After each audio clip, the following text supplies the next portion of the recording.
প্রথম দিকে মিটিং শুনে আমি একটা সিদ্ধান্তে পৌঁছালাম যে কাজটা কীভাবে করব। কী সিদ্ধান্তে পৌঁছালাম?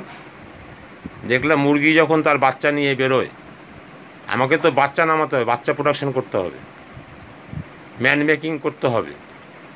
তো মুরগি যখন তার বাচ্চা নিয়ে বেরোয়, যদি উপরে কাক দেখে তখন একটা শুভ সংকেত ডাক দেয়, কু কু করে ডাক দেয় মুরগি। তাই বাচ্চাগুলো সব এসে মায়ের কাছে হাজির হয়, আর মা 2 ডানা তুলে দিয়ে বাচ্চাগুলোকে ডানার নিচে ঢেকে রাখে।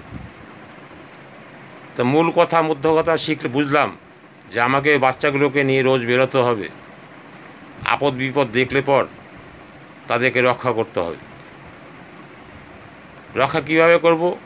ওরা একা একা বুঝাতে পারবে না, আমি বুঝাবো, ওদের সঙ্গে নিয়ে যাব। এইভাবে চলতে চলতে শিখালাম।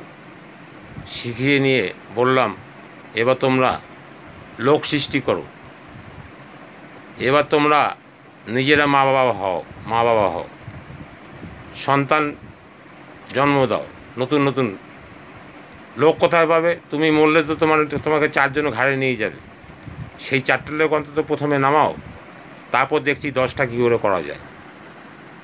ওরা কথা শুনেছে, সেইভাবে কাজ করেছে, টিম সাকসেস হয়েছে, ওরা বড় লিডার হয়েছে। এগুলো সব পরীক্ষিত সত্য।